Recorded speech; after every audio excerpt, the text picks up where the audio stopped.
La mort, enseignement théosophique sur la mort et l'itinéraire de l'âme entre deux incarnations. Première partie, le moment de la mort, la séparation des principes supérieurs des principes inférieurs. Bonjour. Bonjour. Vous vous êtes intéressé au sujet de la mort. Oui. Et sur ce que la théosophie enseigne sur le thème de la mort. Alors pourriez-vous, en quelques mots, nous rappeler quels sont les grands aspects de cet enseignement relatif à la mort? Heureusement, au XIXe siècle, Madame Blavatsky est arrivée précisément pour apporter une vision beaucoup plus nette et beaucoup mieux organisée, si on peut dire, de ce qui se passe au moment de la mort et de ce qui se passe après. On ne peut rien comprendre à l'histoire de la mort si on ne connaît pas déjà ce qu'est l'homme dans ses différents principes. Pour ce qui est du moment de la mort, Madame Blavatsky a finalement publié des articles sur le sujet et aussi dans son livre La clé de la théosophie, publié en 1889, elle a mis de l'ordre encore un peu plus. Si vous voulez, je peux vous citer un article. Cet article qui s'appelle « La mémoire chez les mourants », dit des choses qui sont vraiment très très intéressantes, qui ne sont pas complètement inconnues, parce qu'on savait déjà, dans des cas un peu exceptionnels, de noyés qu'on avait ramenés à la vie, qu'ils pouvaient raconter ce qui leur était arrivé dans leur conscience. C'était en particulier la revue de toute leur vie, comme ça, pendant très très peu de temps, mais une vision intégrale de toute leur vie. Alors voilà ce qu'elle dit dans cet article. Au dernier moment, la vie tout entière est reflétée dans notre mémoire. Elle émerge de tous les recoins oubliés, image après image, un événement succédant à l'autre. Le cerveau mourant déloge les souvenirs avec une impulsion de la dernière énergie et la mémoire restitue fidèlement chacune des impressions qui lui avaient été confiées pendant la période d'activité du cerveau. Aucun homme ne meurt fou ou inconscient. Ça, c'est une chose très très importante, comme l'affirment certains physiologistes. Même un individu en proie à la folie ou à une crise de délirium très mince a son instant de parfaite lucidité au moment de la mort, bien qu'il soit incapable de le faire savoir aux assistants. Souvent, l'homme peut paraître mort, pourtant, après la dernière pulsation, entre le dernier battement de son cœur et le moment où la dernière étincelle de chaleur animale va quitter le corps, le cerveau pense et l'ego passe en revue en quelques brèves secondes l'intégralité de la vie. Alors il faudra évidemment entrer dans les détails pour faire la différence entre le cerveau et l'ego, bien entendu. Aussi parlez tout bas, vous qui vous trouvez près du lit d'un mourant ou en la présence solennelle de la mort, tout spécialement observez le calme dès que la mort aura posé sa main moite et froide sur le corps. Parlez tout bas, dis-je, de peur de troubler le cours naturel des pensées qui reviennent et empêcher l'activité intense du passé, projetant sa réflexion sur le voile du futur. On pourrait peut-être citer un complément, parce que ça, c'était un article un peu général pour un public qui n'était pas forcément introduit à la théosophie, tandis que dans La clé de la théosophie, alors là, c'est un livre qu'elle a publié aussi en 89, mais qu'elle dédiait à tous ses élèves afin qu'ils puissent apprendre et enseigner à leur tour. Donc des gens beaucoup plus qualifiés en quelque sorte pour entendre l'enseignement de Mme Blavatsky lorsqu'elle parlait de la mort. Alors, si vous voulez, je peux vous citer un beau passage. Au moment solennel de la mort, même dans le cas de mort subite, chaque homme voit toute sa vie passée se dérouler devant lui dans ses plus minimes détails. Pendant un court instant, l'ego personnel devient un avec l'ego individuel et omniscient. Encore des choses qui demandent à être expliquées. Mais cet instant suffit pour lui montrer tout l'enchaînement des causes qui ont opéré sa vie durant. Il se voit et se comprend alors tel qu'il est, dépouillé de tout masque flatteur et affranchi de ses propres illusions. Il déchiffre sa vie en spectateur qui contemple d'en haut l'arène qu'il quitte. Il sent et reconnaît la justice de toute la souffrance qu'il a subie. Cela arrive-t-il à tout le monde? À tout le monde, sans exception. Comme on nous l'enseigne, des hommes très bons et très saints peuvent voir non seulement la vie qu'ils quittent, mais même plusieurs existences antérieures où avaient été produites les causes qui les firent tels qu'ils furent dans la vie qui vient de se terminer. Ils reconnaissent la loi de karma, encore une explication à donner, dans toute sa majesté et dans toute sa justice. On peut peut-être essayer d'expliquer quelques points importants qui sont évoqués dans ce passage. Oui, volontiers, volontiers. Alors, bon, faut dire qu'au XIXe siècle, on commençait à découvrir un peu l'Orient. L'Orient, non seulement l'hindouisme, mais aussi le bouddhisme, et même plus que cela encore. Et bien sûr, Madame Blavatsky, qui était élève de maîtres orientaux, très érudits et très spirituels en même temps, n'a pas manqué de faire saisir par le public occidental la nécessité de poser la loi de karma comme la loi qui entraînait dans notre vie les conséquences d'actions qui avaient été faites dans cette vie-là ou même dans des vies précédentes. Donc on ne peut pas séparer karma et la réincarnation, bien entendu. Maintenant, qu'est-ce qui se réincarne? Alors, c'est pas mon personnage, c'est pas monsieur un X ou madame Y qui se réincarne, c'est au fond, derrière ce qu'on voit sur la scène, il y a dans les coulisses un être permanent qui constitue en quelque sorte la racine éternelle ou la racine divine du moi personnel que je suis en ce moment. Alors ce moi, il ne voit les choses qu'à travers ses yeux, à travers ses oreilles, à travers ses sens, mais il y a quelque chose en nous qui suit constamment le déroulement des événements. Un observateur intérieur. Voilà.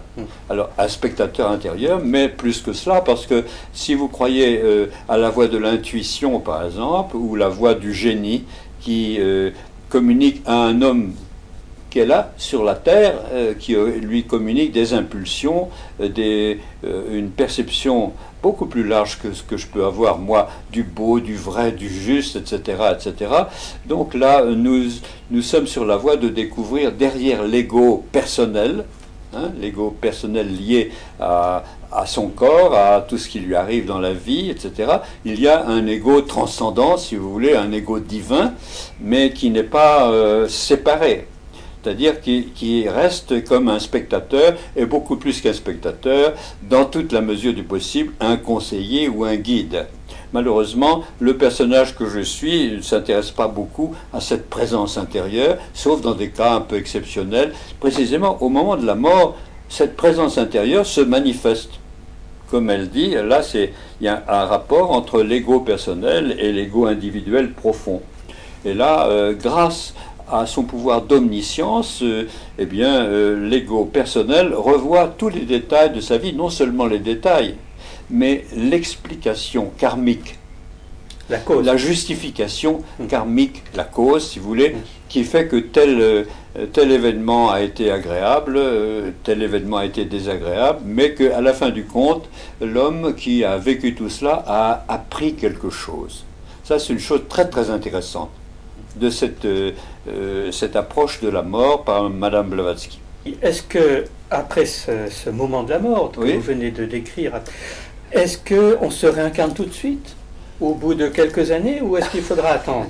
Bon, alors, bien sûr, il faudrait entrer, évidemment, encore une fois, dans la constitution intime de l'être humain. Alors une fois que on est sorti du corps physique, il faut essayer de comprendre que dans ce corps physique, il y a plusieurs enveloppes, ou il y a plusieurs doubles, si on peut dire, parce que pour les médiums, il y avait évidemment des doubles. L'âme était dans un double, mais là, il y a plusieurs enveloppes qui permettent précisément à la conscience centrale d'opérer à travers le corps physique, mais aussi à travers des instruments beaucoup plus éthérés, ce qu'on appelle le corps astral, mais encore une fois, différents niveaux de corps astral, etc. Bon, globalement, on va dire, il y a dans l'homme, dans les doubles par exemple, il y a ce qui est purement lié aux sensations, au vécu de la vie, des désirs, des passions, etc., etc. Ce qu'on pourrait appeler un corps astral lié à la sensation, à l'émotion, etc. Et puis un corps astral lié à l'intelligence, lié à la créativité, lié à la pensée profonde, etc., etc.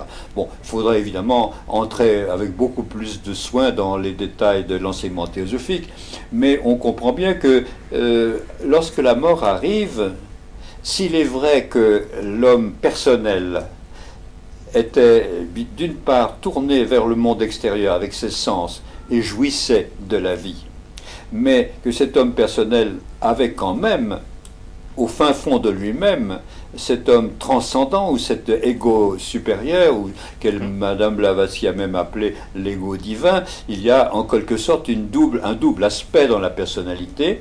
Il y a ce qui est lié à la terre, ce qui est lié à la sensation, à la joie de vivre, etc., etc. Et puis ce qui est lié en quelque sorte à la spiritualité, à l'esprit, ou même au divin. Alors, on va retrouver l'homme, le vieil homme et l'homme nouveau de saint Paul, peut-être. Si vous voulez, le vieil homme, c'est pas un homme vieux, mais c'est un homme qui est identifié avec les joies et les peines de la vie, avec le personnage qu'il joue, qui est évidemment égocentré, pour ne pas dire égoïste.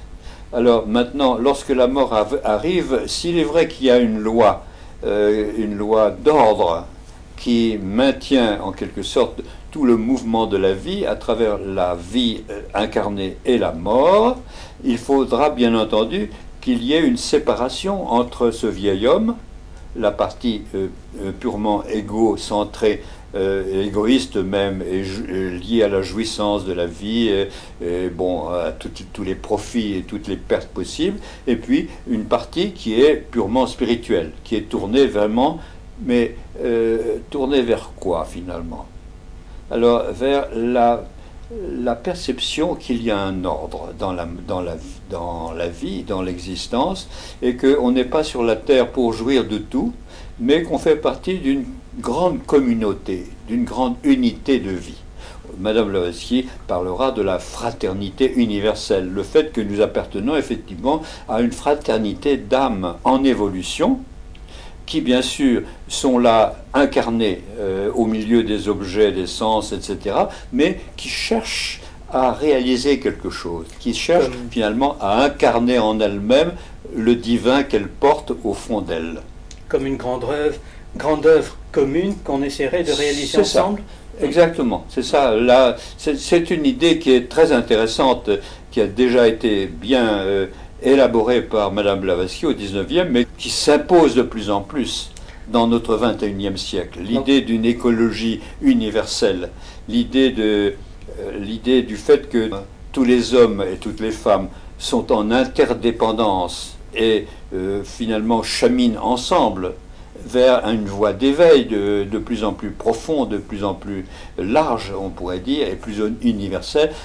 Donc, après la mort, cette loi va imposer que, finalement, l'homme en évolution, de même qu'il a déposé son corps, on peut dire, il va être amené à déposer son vieil homme, ou à abandonner son vieil homme, qui, en quelque sorte, est enfermé dans une enveloppe, un corps astral particulier, qui contient la mémoire de tout ce qui a pu être fait dans le sens égoïste, dans le sens de la jouissance, etc. Et tout ça va être abandonné. Comme des vieux habits, peut-être? Comment ça? Comme des vieux habits? Oui, comme un vieil habit ou Oui. comme des vieux habits. Hein. Et puis la quintessence, tout ce qui méritait d'être conservé dans la personne, tout ce qu'elle avait pu faire d'une façon altruiste, avec amour, avec le souci de servir, le souci de s'éveiller, etc. Tout ça est immortalisable en quelque sorte. Tout ça appartient à l'homme nouveau. Et bien entendu que s'il y a vraiment un ego supérieur, un ego divin, il va évidemment travailler ou il va contribuer à ce que tous ces souvenirs, toutes ces énergies, tout l'or en quelque sorte des instants de soi-conscience vécus pendant la vie, tout cela soit conservé. Et alors, heureusement, la nature a permis que ces choses-là se conservent dans un état qu'on pourrait appeler presque un état paradisiaque, que les Tibétains ont appelé Devachan. Devachan, c'est un mot tibétain qui veut dire, qui se rattache au mot De, au mot Deva, qui veut dire finalement félicité, bonheur. Chan, c'est l'état de félicité ou de bonheur. Alors ça, bien sûr, ça fait rêver, mais ça fait partie d'une loi normale. C'est normal que l'homme ou la femme qui a vécu et qui a eu des idées généreuses, qui a construit, qui s'est dévoué, qui s'est sacrifié, etc., c'est normal que toutes ces images-là soient conservées. Et heureusement, il y a dans la constitution profonde de l'homme, il y a, on pourrait dire, une mémoire centrale, corps causal, qui précisément va conserver ces images-là. Mais ces images vont être d'abord remises sur la scène, elles vont être revécues avec une grande intensité. Ça serait comme un rêve intérieur? C'est un rêve intérieur, mais enfin bon, vous savez, il n'y a plus de cerveau à ce moment-là. Toute cette revue et cette conservation profonde de tout ce qu'il y avait de généreux et de riche et de lumineux dans l'homme ne se fait pas tout seul. Il y a évidemment la présence de cet ego divin qui est là. Alors ça c'est très bien, mais il ne faut pas oublier que nous sommes sur la Terre, nous, vous, moi et tous les autres, nous sommes là sur la Terre dans un grand pèlerinage. Nous sommes partis d'un certain niveau, un peu comme des animaux, mais maintenant il s'agit de réaliser, d'incarner le divin en soi. Ça veut dire que toutes nos vies successives, toutes nos incarnations successives auront comme but final de réaliser un être, un homme, un être humain, un être conscient, immortel, qui partage l'immortalité avec toutes les hiérarchies les plus sublimes ou les plus spirituelles de ce monde, de façon à non seulement conserver, bien sûr, tout le gain acquis, mais en plus de participer maintenant de façon active précisément à l'éveil progressif et l'aide nécessaire à apporter à toute l'humanité. Vous voyez, c'est un très très beau projet. Donc en fait, il n'y aurait pas d'enfer ou de paradis à l'issue de la mort, mais une période peut-être de repos, d'assimilation. L'homme ne peut pas faire autrement que de jouir de quelque chose. Nous avons besoin de jouir de beauté. Bien entendu, la vie n'est pas faite que de ça. Donc maintenant, pensez que, comme l'ont dit certaines religions après la mort, ou bien c'est le paradis définitif et éternel, ou bien c'est l'enfer définitif et éternel, ça colle pas du tout. La théosophie n'accepte pas ça du tout. Pourquoi? Parce que précisément, il y a le germe du divin dans chaque être. Et ce germe du divin, il a la chance, quand il s'incarne dans un corps physique et dans une personnalité humaine, eh bien, il a la chance de se manifester, de s'exprimer.